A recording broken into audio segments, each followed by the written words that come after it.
So one thing guys got to understand is that America is somewhat of a chaotic country, I think, compared to like maybe Asian countries. Because in America, we have this culture of I'm going to say what I think and I'm going to speak my mind because of freedom of speech. And I don't care how many people I piss off, I'm going to speak my mind. That generally was American culture. That's starting to change now because it seems like, there's like a lot of where they're trying to like silence free speech in America. Like, but generally, historically, America's the kind of country where free speech and speaking your mind is very important. But you got to understand that in Asian societies, sometimes it's good to keep your mouth closed. So Asians, they kind of have this thing where they care about stability. Asians care about keeping their society stable. So that means that, for example, if you're sitting at a table with your family, everybody in the family knows that dad, that he's having an affair, that he's like sleeping around with like whoever, like he's hooking up with his secretary. Everybody knows that. But you're not supposed to say that. You're not supposed to bring that up at the dinner table. Because if you bring that up at the dinner table, it's going to cause an awkward situation and it's going to make everybody uncomfortable. And probably you're going to have some kind of difficult discussions. So in Asia, from an Asian perspective, you're not going to speak your mind. You're not going to speak the truth. You're going to try to just pretend that everything is okay. So in Asia, that's one thing that's really important in Asian culture, preserving stability. And even if that means that you got to lie to yourself just to like, pretend that everything is okay, then that's what a lot of Asians are going to do. They're not going to take the American method, like the American mindset of I'm going to speak my mind and we're going to have this difficult conversation, and we're going to, we're going to get angry and we're going to argue.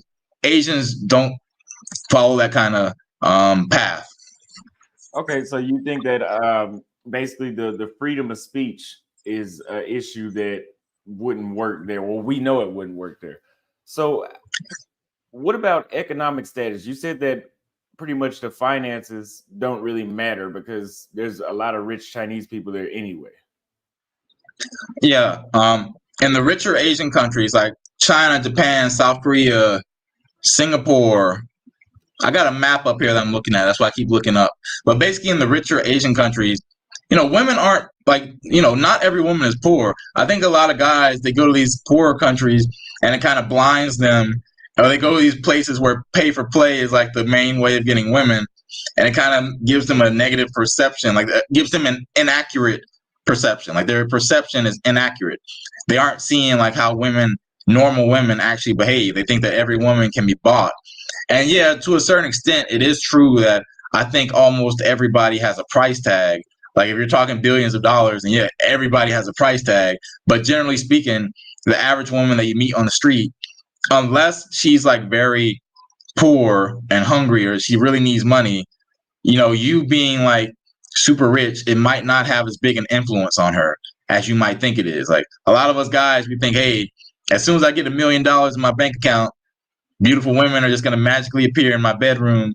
It's all the work is done. Like I got $1 million, but I think a lot of guys just aren't thinking. It's like, even if you got $1 million, how's the woman going to know? Like, are you going to tell her you got $1 million, or you going to like try to show her your bank account?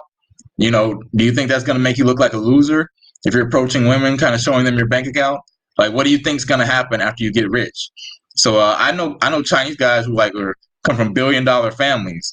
So like you guys with your like 6-figure remote job, that's great, but you're not competing with like these ultra rich guys. And if I tell you that ultra rich guys still struggle to get women, you might not believe me, but I have rich Chinese friends who like, they look normal. Nobody knows they're a billionaire until they tell them. And even then, like, it's like, I have a Chinese friend who he pulls up to the club. Isn't that because there's not enough women over there anyway? That's a myth. That's a myth. Yeah, that's a myth. Like a lot of guys, they message me asking about the ratio of men to women. I live like in the big cities. There's a lot of women, bro. Like it's like no shortage of women. I think maybe women can outnumber the men a lot. So I think that's a myth. So would you say that Americans, based on what you just said a second ago, that they have unrealistic expectations when they date abroad in other countries? I I think most men like kind of delude themselves. It's like I've been on these live streams talking about game, and it's like a lot of guys lie to themselves. They're like, "Hey, man, I'm over here smashing nines and tens." Like I think a lot of guys just lie to themselves, and they're kind of like, I don't know. A lot of people are just afraid of reality. They're afraid of like their ego might get bruised or something.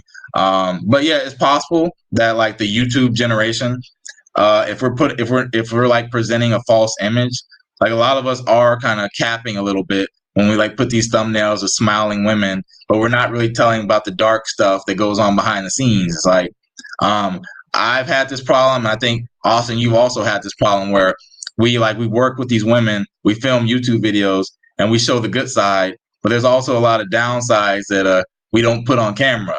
And I think it kind of gives guys a false impression that everything's always smiles and like, maybe sometimes a woman doesn't feel like being on YouTube or filming, but I'm trying to make this money, so you better smile and like, when I pull out this camera. I would agree. That's why I'm really not putting women on camera like that anymore, because I'd rather sustain myself without them. Because there's plenty of YouTube channels that don't have women that also travel. But the audience has to kind of either adjust or switch a little bit for that. But that's going to take time. So would you say there's any success stories of Americans dating attractive women in China that would contradict your beliefs, like an exception? It's pretty rare because like pretty much 99% of the time, most guys don't have game.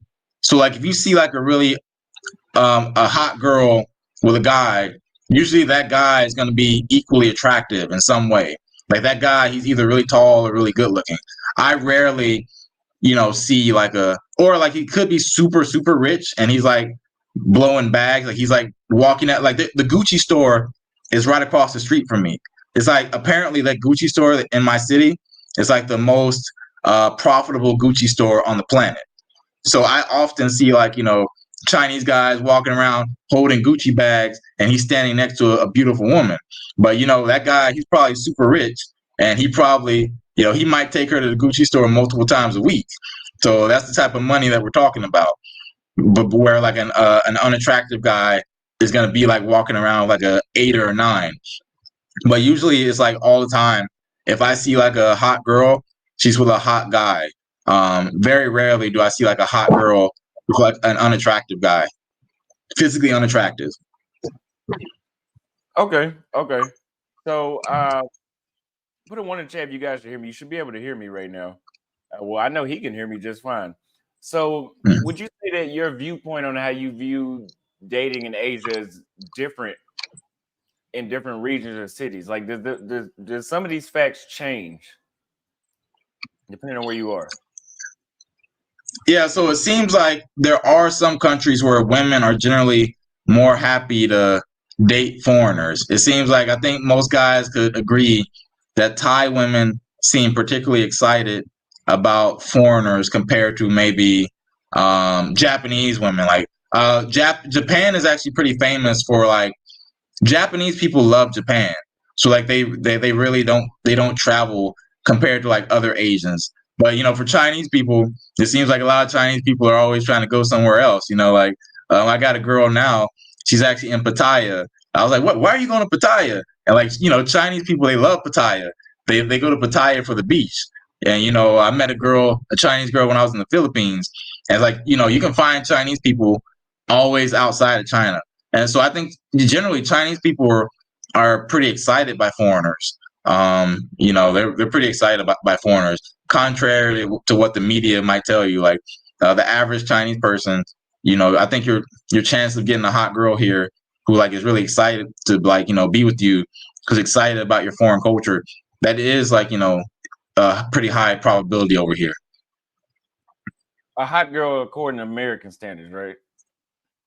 Yeah, and generally like you can get like these pretty hot girls by local standards too. It depends on your stats and your game. Like if you're like a really tall, good-looking guy and you got game, then you do have access to like 8s and 9s. Although your chances of keeping them might not be super high because the competition is just so high for those women.